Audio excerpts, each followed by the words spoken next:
La communauté musulmane au Burkina Faso célèbre aujourd'hui la fête de l'Aïd el-Kébir, une fête qui commémore la volonté du prophète de sacrifier son fils en obéissance à Dieu. L'enfant a été remplacé par le mouton. À Ouagadougou, la célébration a été ponctuée par des prières et de l'appel à l'unité, au pardon et à la cohésion sociale. Vous entendrez les différentes communautés musulmanes dans ce 13h.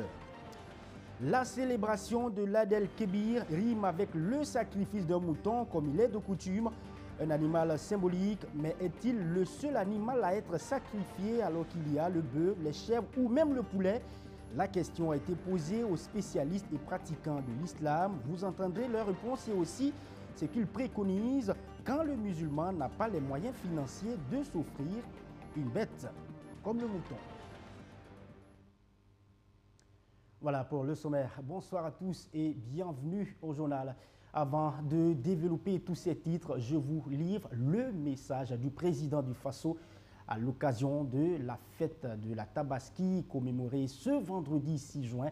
Le chef de l'État déclare, je cite, « La célébration de la Tabaski m'offre l'occasion de rendre hommage aux fidèles musulmans du Burkina Faso et de la diaspora pour leur contribution à la paix et à la sécurité. Le rappel du sacrifice doit susciter en chacun de nous l'amour de la patrie et de son prochain. C'est pourquoi j'invite tous les Burkinabés à cultiver la tolérance religieuse et à renforcer la cohésion sociale et le vivre ensemble, indispensable à l'édification d'une nation forte, prospère et souveraine. » Et le capitaine Ibrahim Traoré d'ajouter en ce jour saint, je vous invite également à avoir une pensée pieuse à l'endroit de nos forces combattantes. À la suite du message du président Ibrahim Traoré, je vous souhaite aussi une très bonne fête de l'Aïd el-Kébir. Et c'est dans cette même ambiance festive de la Tabaski que les fidèles musulmans ont prié pour la paix et la cohésion sociale à la place de la nation à Ouagadougou.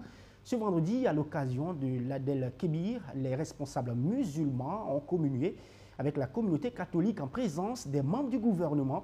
Le bélier a été sacrifié pour marquer la symbolique de cette cérémonie. Tous les détails avec Archimède Boy.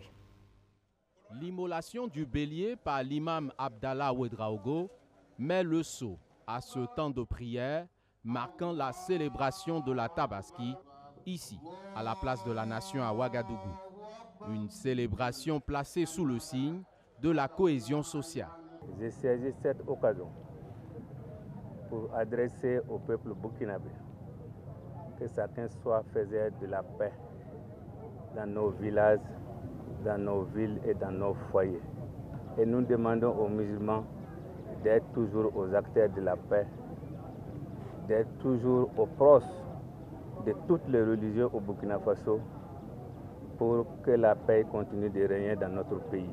Une cohésion sociale matérialisée par la présence du clergé catholique à cette cérémonie. Nous marchons ensemble. Nous marchons ensemble pour la paix.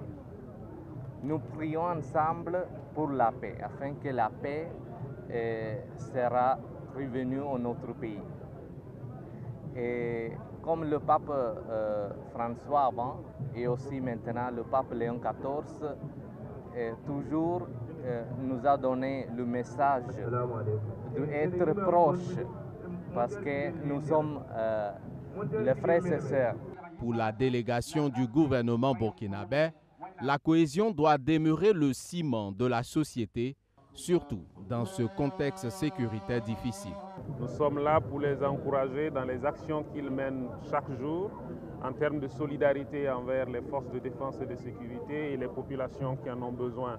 Nous appelons également ce matin à poursuivre ces genres d'actions et que les actions qu'ils vont mener chaque jour puissent contribuer à la paix et magnifier la cohésion sociale. L'Aïd el-Kébir, communément appelée Tabaski en Afrique de l'Ouest, reste la plus importante fête musulmane. Chez la communauté sunnite, c'est à Ouaga 2000 que les membres se sont réunis pour la prière du jour. Une prière collective qui fait appel à l'unité face à l'adversité au Burkina Faso. Ce moment de spiritualité a été suivi par Bamori Traoré et Maxime Ilboudo. Sur ce terrain de sport de Ouaga 2000, les boubous sont soigneusement repassés, le cœur et l'esprit tournés vers Dieu. La communauté sunnite marque la prière de la fête de Tabaski. Imam dirige les 2 rakats avant de prononcer le sermon, appelant à la paix, à la solidarité et à la soumission sincère à Dieu. C'était en présence des autorités gouvernementales. Aujourd'hui, le président du Faso, son Excellence le capitaine Ibrahim Traoré, nous a désignés pour venir communier avec les frères musulmans du mouvement sunnite. Donc nous sommes venus pour cette prière et à la fin, nous avons écouté bien sûr le sermon de l'imam. Et c'est vraiment des messages de paix, des messages de tolérance, des messages de solidarité. C'est ça qui constitue les valeurs de l'islam. Et nous voudrons donc dire qu'il est temps que les Burkinabés s'unissent davantage pour beaucoup plus de cohésion, beaucoup plus de solidarité, beaucoup plus d'entraide. Parce que nous avons en face une certaine adversité, un ennemi qui veut déstabiliser le pays, mais si nous nous mettons ensemble, quelles que soient les confessions religieuses, quelles que soient les croyances, si nous nous mettons ensemble, il n'y a pas de raison que nous ne sortions pas victorieux. Dans un pays en proie à l'insécurité, Imam a mis un accent particulier sur la paix et la cohésion nationale. Après la prière, le président de la communauté sunnite du Burkina Faso invite l'ensemble des citoyens à une prière intense pendant les 10 jours après la Tabaski. Objectif, ramener la paix au pays. Vous savez que nous sommes dans une période des 10 premiers jours de Zulhadj. Zulhadj, c'est le mois de Hajj. Et que ce sont des jours, c'est des fêtes, c'est vrai, mais il faut qu'on fasse des prières. Il faut qu'on fasse des invocations. Il faut qu'on fasse des fêtes, mais ce n'est pas comme les autres fêtes. On va aller danser dans les boîtes de nuit, dans les maquis. Non, non, non. Ça, cette conseil, je donne ça aux jeunes. Si vous faites comme ça, ce n'est pas bien. Voilà, donc vraiment bonne fête à tout le monde. Bonne fête, bonne fête. À Ouagadougou, la prière de la Tabaski chez les sunnites n'est pas qu'un simple rituel religieux. C'est un moment de spiritualité profonde, de rassemblement communautaire et l'expression de la foi. Dans un contexte marqué par de nombreux défis sociaux, cette fête reste un repère d'unité et d'espoir pour de nombreux musulmans burkinabés. À présent, cap sur la grande mosquée de la communauté islamique Tidjania Al-Hamawiya Al-Bakaria de Ouagadougou. Là-bas, les fidèles s'y sont rassemblés par centaines pour célébrer la prière de l'Aïd el-Kébir dans un climat de ferveur et de recueillement. Le message principal était la cohésion entre toutes les communautés. Le point avec Arsène Konitamé. À la grande mosquée de la communauté islamique de la Tidjania de Ouagadougou, des centaines de fidèles sont rassemblés pour la prière de l'Aïd el-Kébir.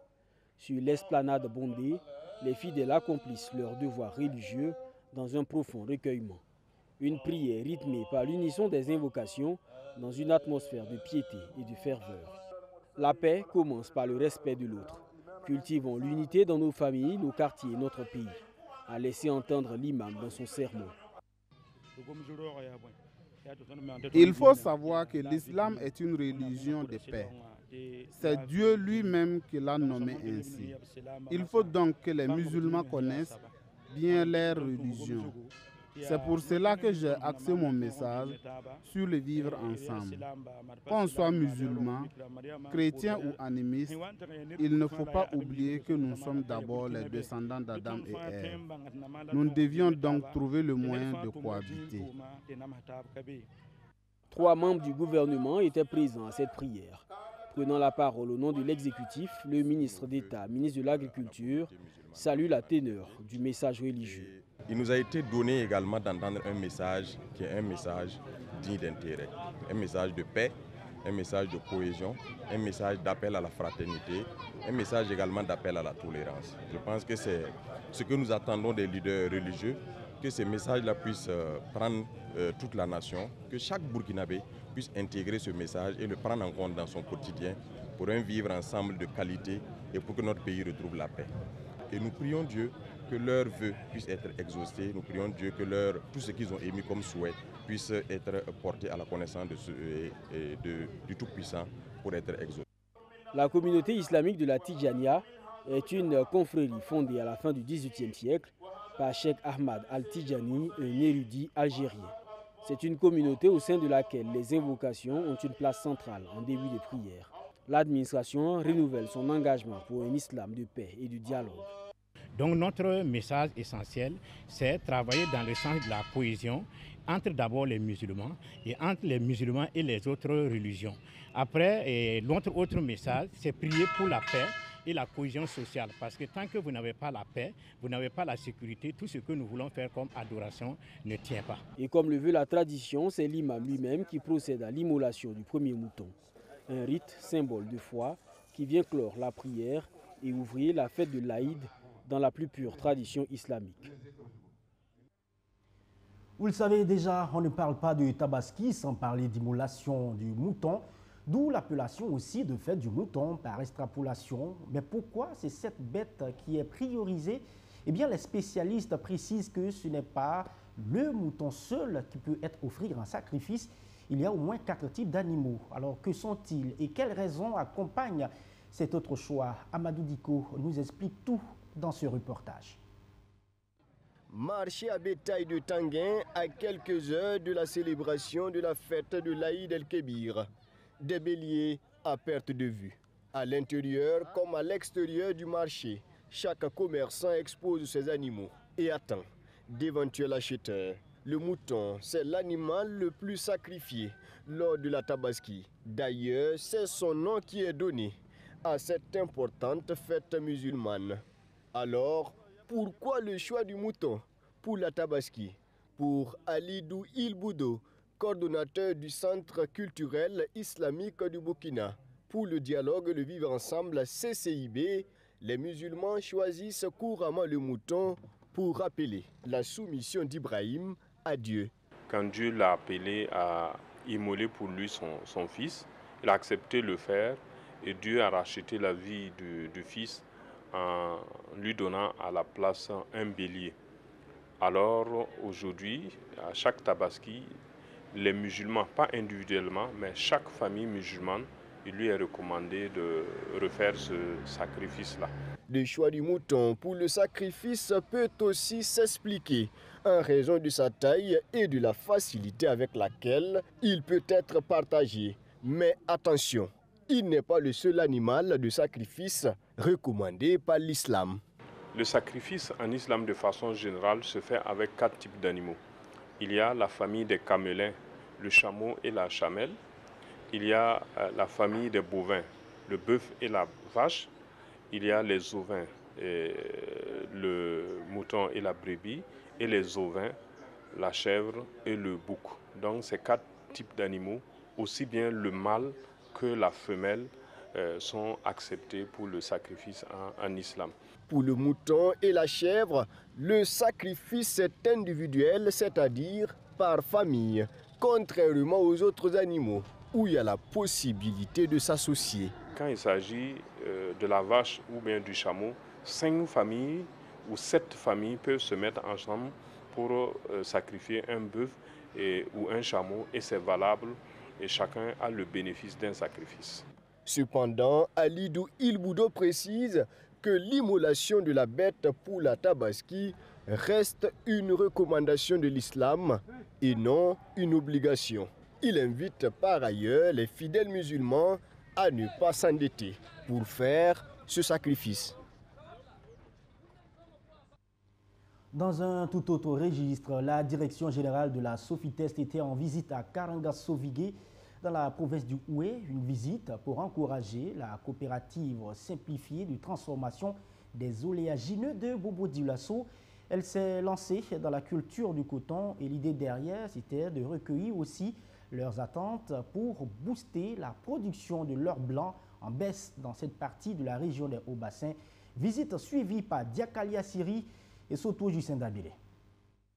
C'est d'abord sur le chef de terre, puis chez le chef de canton du village de Karanga-Sovigué que la délégation de la direction générale de la Sofitest a sollicité les bénédictions de ses dignitaires. Après ce acte formel de bénédiction, direction la place publique du village. Aux côtés du chef de canton et de ses notables, Bienvenue Paris dit être venu encourager les producteurs à faire de la culture cotonnière une priorité cette année afin de faire de Karangasso-Vigué un des pôles essentiels de la production de coton au Burkina Faso. Nous avons eu des échanges effectivement au bureau depuis nos prises de contact. Et on les a encouragés effectivement à s'intéresser aussi à la production du coton parce que c'est ce coton qui aboutit à la graine et qui constitue la matière première de leur activité. Vraiment, nous les encourageons. Au même titre, nous encourageons tous nos partenaires, tous les partenaires de la Sofitex, que ce soit ceux qui nous fournissent des pièces détachées, ceux qui nous fournissent de l'engrais et tous les autres partenaires. Et voici une matérialisation concrète de ce message dans cette ferme agricole qui s'étend à perte de vue. Ce champ emblavé d'une superficie de 10 hectares destiné à la culture du coton est une initiative de la coopérative simplifiée de transformation des oléagineux de Bobo Dioulasso. Nous, on est très contents aussi parce que il faut l'exemple, donner à tout le monde, que tout le monde puisse au moins se mettre aussi dans la production de coton pour que nous aussi on gagne la matière première à volonté pour pouvoir bien travailler. Le coton que nous on produit ici et que grâce à ça nous aussi on produit l'huile. Donc on a vu que c'est nécessaire que nous aussi on met la main dans la pâte pour que la production de coton aussi évolue et que nous aussi on gagne notre matière première. Pour cette campagne cotonnière dite de la patrie ou la mort, c'est environ 58 000 tonnes de coton-graines qui sont attendues dans la région cotonnière de Bobo Dioulasso. Mais les défis pour atteindre cet objectif sont énormes selon la directrice régionale de la région cotonnière de Bobo Dioulasso. Nous sommes en train de mettre en place un plan d'action qui est déjà élaboré et qui est en exécution pour pouvoir accompagner les producteurs au mieux pour pouvoir atteindre les objectifs assignés. Donc ça va passer par la mobilisation de tous les producteurs potentiels et de la sécurisation des revenus du coton des producteurs et de la productivité au champ. Jadis premier producteur de coton en Afrique de l'Ouest, le Burkina Faso a été dévancé par ses voisins maliens et béninois. L'objectif pour les autorités burkinabées est de reconquérir cette première place. Et Karangasso-Vigué doit redevenir un pôle stratégique de la production cotonnière nationale, a soutenu le directeur général de la Sofitex qui a mis à profit cette visite de terrain pour faire don de 2 mois à la coopérative simplifiée de transformation des oléagineux de Bobo Dioulasso. On reste encore dans la ville de Sia où Monseigneur Anselme Titiama Sanon, évêque émérite de Bobo Dioulasso, célèbre ses 50 années de vie épiscopale, un événement marqué par une série d'activités dont une conférence publique organisée le week-end dernier. C'était le lieu pour les participants de découvrir ou redécouvrir l'héritage religieux de Monseigneur Sanon, mais également son engagement culturel envers toute la communauté. L'essentiel à retenir de cette conférence publique nous est compté par le duo Diakalia Siri et Soto Justin Dabiré que nous retrouvons. Monseigneur Anselme Titiama Sanon, un homme qui a marqué les esprits et les cœurs pour ses œuvres tant religieuses que pour son engagement culturel. À cette conférence publique entrant dans le cadre des festivités de la célébration de ses 50 années de vie épiscopale, il s'agit d'interroger son héritage afin que les jeunes générations s'en inspirent pour un réel engagement en faveur du développement social. En célébrant ce jubilé d'or épiscopal, nous ne rendons pas simplement hommage à 50 années de ministère. Nous entrons en dialogue avec un héritage vivant, prophétique et profondément enraciné dans son histoire, dans notre culture et notre foi. Le thème de cette conférence, héritage de Monseigneur Sanon, inspiration pour l'engagement des jeunes, est une invitation en elle-même à la transmission, à la relecture de sa passé et à l'analyse de son œuvre, mais surtout à la continuité de son action. La vie épiscopale de Monseigneur Anselme Titiama Sanon a été marquée par de nombreux plaidoyers pour une église catholique plus africaine, inclusive et au service de toutes les communautés. Une vie guidée par une vision qui se décline en 4 aspects essentiels selon Songalo Apollinaire Ouattara. La vision de Monseigneur porte sur une profonde intégration entre foi chrétienne, culture et quête de la paix.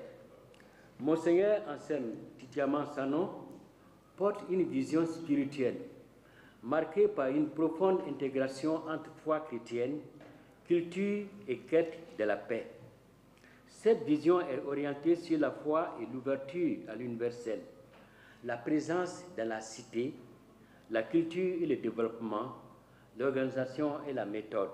Pour les organisateurs, la tenue de cette conférence s'inscrit dans une vision de partage de l'héritage de Monseigneur Anselme Titiama Sanon avec la jeunesse pour faire davantage connaître l'homme. C'est un baobab et on ne peut pas être à côté de cet homme-là sans apprendre quelque chose. Et c'est pour cela qu'on s'est dit qu'en organisant cette conférence, il va porter sur sa personne dans toutes les dimensions.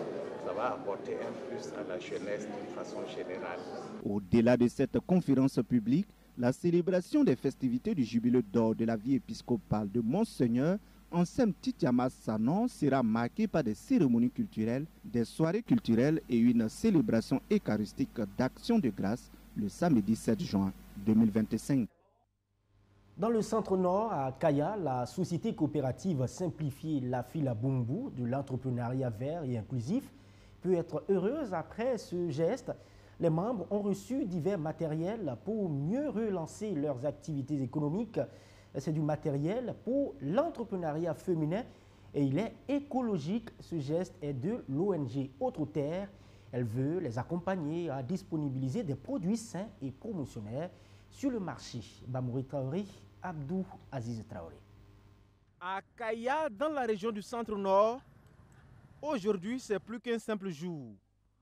C'est un moment de fierté et d'espoir renouvelé. Femmes et hommes de la société coopérative simplifiée La Fila Bumbu reçoivent du matériel flambant neuf. Foyer amélioré métallique, bassines en aluminium et ce n'est pas tout.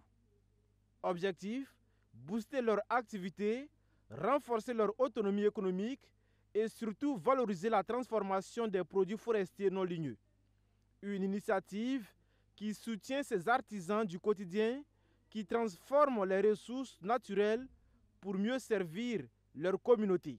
Et l'objectif de cette activité est de doter, de renforcer les capacités de production, de transformation des unités bénéficiaires de ce programme, notamment 23 scopes, afin qu'elles puissent mettre sur le marché des produits de qualité, des produits qui soient suffisamment promotionnels, des produits qui soient suffisamment représentatifs de ce qu'elles font, afin qu'elles puissent également renforcer leur autonomisation, parce que l'objectif final de ce projet, c'est véritablement de leur permettre d'être autonomes. Une action salutaire pour les premières autorités de l'environnement de la région du Centre-Nord. Ce type d'activité permet aussi la préservation de l'environnement si les produits sont bien exploités.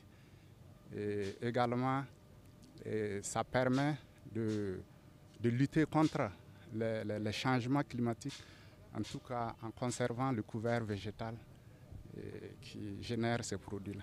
Cette initiative s'inscrit dans une dynamique de renforcement de la résilience économique et environnementale des femmes et hommes ruraux en misant sur des solutions durables, inclusives et adaptées au contexte local.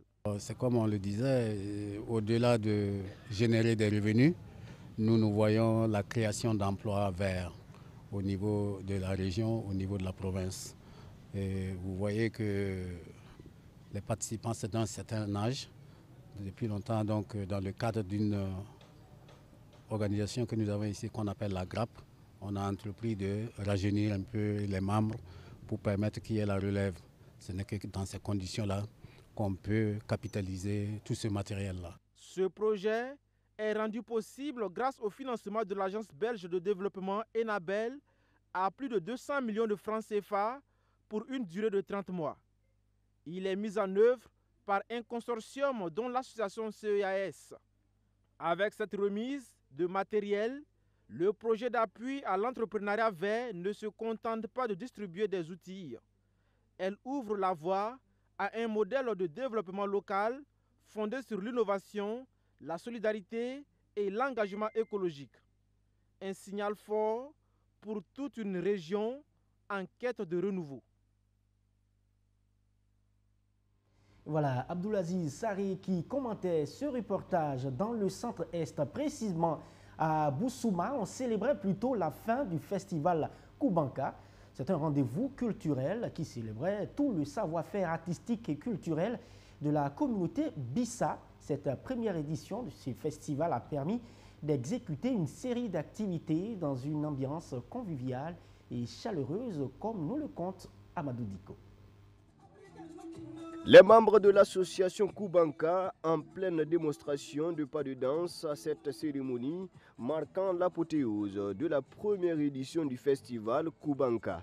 Nous sommes à Boussouma, commune rurale de la province du Boulgou, dans le centre-est. 72 heures durant, la population a célébré la culture Bissa dans toute sa diversité. Entre prestations artistiques, démonstration de troupes traditionnelles, présentation des mets locaux, cette première édition du festival a, selon le président du comité d'organisation, tenu toutes ses promesses. Le présent festival, placé sous le thème très évocateur intitulé « La culture, levier de développement communautaire », a été bien plus qu'un simple cadre festif. Il a été un espace d'expression culturelle et identitaire. Ce thème que nous avons choisi avec conviction a pris tout son sens à travers chaque prestation, chaque pas de danse, chaque échange, chaque main locaux partagé sans sourire. Je ne peux que citer cela. Ce qui était jusque-là un rêve pour l'association Koubanka, qui veut dire en langue nationale Bissa, développement de la localité, est désormais une réalité. À en croire le représentant du parrain, ce festival se veut un cadre de retrouvailles pour la promotion de la fraternité et la solidarité. Nous savons que la culture, c'est le levier du développement. Alors on s'est dit qu'en accompagnant cette association, nous allons mettre, il y aura une cohésion. Vous pouvez promouvoir une cohésion sociale, ce qui va permettre vraiment à la commune d'avancer. Réellement, la culture a tendance à disparaître un peu au niveau de la commune. Voilà. Nous, la nouvelle génération, aujourd'hui, il y a beaucoup de choses qu'ils ne connaissent pas. Voilà. En revenant sur ces choses, ça permet à chacun de se retrouver. Voilà, de revivre vraiment sa culture, de savoir d'où il vient, et ça permet vraiment le développement. Autorités administratives et coutumières, toutes saluent l'initiative et appellent les populations à s'en approprier afin de la pérenniser. Nous voulons qu'après ça, il y a une pérennité afin que la culture Bissa, surtout à Boussouma, prospère. Du côté des festivaliers, ce rendez-vous culturel, plus qu'un moment de communion, fut aussi l'occasion de faire de bonnes affaires à travers les stands d'exposition. L'association Koubanka, qui a donné son nom au festival, a été créée en 2019. En 6 années d'existence, elle aura réussi à faire parler d'elle à travers ses actions de développement, tant sur le plan économique, sanitaire qu'environnemental, dans la commune de Boussouma.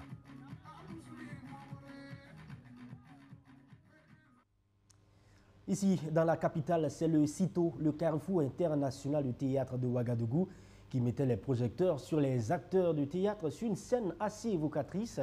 C'est une pièce tirée du roman Les Faces des Binto. La pièce dépeint la naïveté des jeunes scolaires, un beau spectacle qui a drainé aussi un beau monde. C'est la deuxième représentation majeure de l'année 2025 du CITO. Le résumé avec Abdou Aziz Sarri.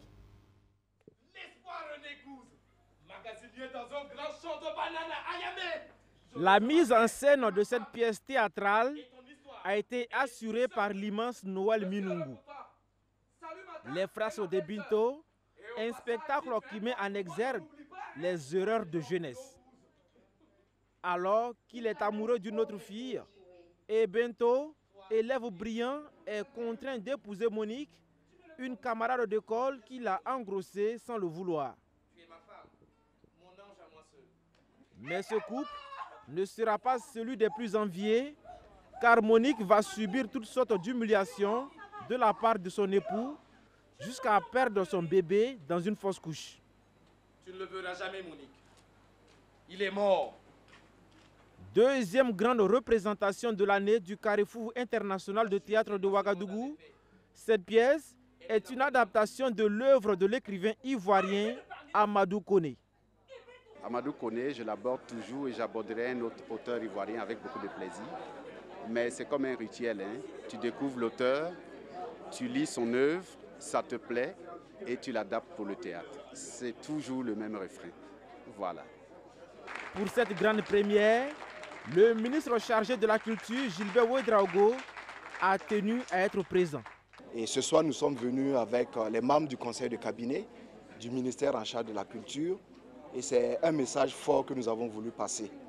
Nous souhaitons qu'à la suite donc, du ministère de la Culture, tous les autres départements ministériels, les institutions et même les entreprises privées, que nous puissions travailler en sorte à motiver nos collaborateurs à fréquenter les lieux de spectacle, à fréquenter donc toutes nos productions et à consommer nos produits culturels. C'est extrêmement important.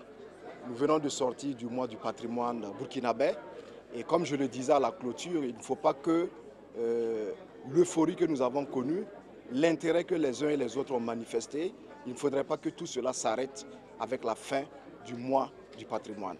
Le spectacle Les Frasques de Bento est à l'affiche jusqu'au 22 juin prochain, aussitôt tous les jeudis, vendredis et samedis.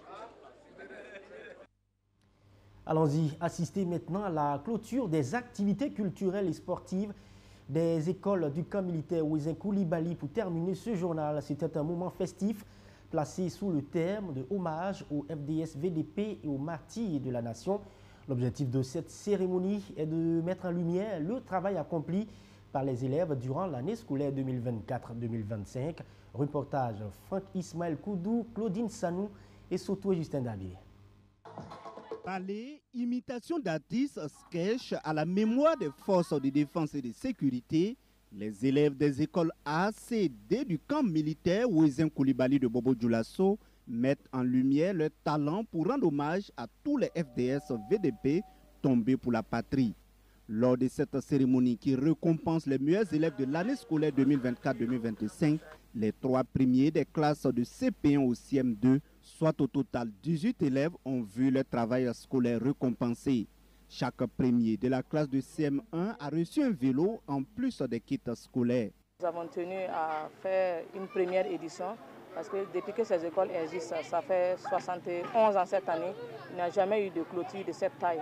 Donc avec le soutien du premier responsable de ce lieu, le lieutenant-colonel commandant la 2e région militaire, qui a bien voulu vraiment nous accompagner dans cette clôture afin que vraiment les enfants puissent répartir pour les vacances joyeuses. Je peux dire que je suis très content. L'année prochaine, je travaille bien en apprenant mes leçons, des exercices qu'on doit faire à la maison. Pour recevoir un vélo et un sac comme des prix.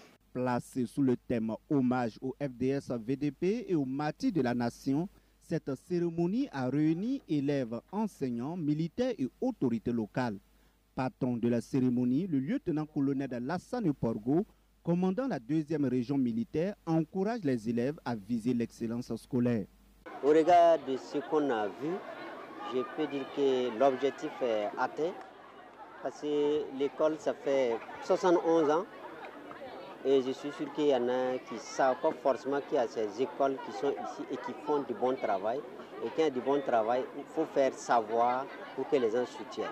Et ce que j'ai à dire, l'esprit de cette activité, au-delà des activités de clôture, c'est magnifier l'excellence et aussi magnifier l'encadrement, ce qui éduque nos enfants. L'école a présentement des cadres, même si certains sont à la retraite, ils peuvent toujours être utiles par leurs conseils. Et venir voir l'état de l'école, je pense que chaque élève qui est passé par là doit se dire que non, je suis redevable à cette école et avant les 75 ans, je prends l'engagement de faire ceci ou cela. Cette cérémonie de clôture des activités culturelles et sportives des écoles du camp Ouézin Koulibaly de Bobo Dioulasso, plus qu'un simple événement scolaire, a permis de célébrer la résilience, l'espoir et le vivre ensemble. Des attestations de reconnaissance ont été remises à certaines personnalités pour leur engagement et leur soutien à l'endroit des élèves. Madame, Monsieur, vous faites toujours bien de nous suivre. C'est la fin de ce journal. Merci à vous tous de l'avoir suivi. Je retrouve demain à 13h pour un autre journal. Restez avec nous. Le programme se poursuit sur BF1. Je vous salue. Bel après-midi.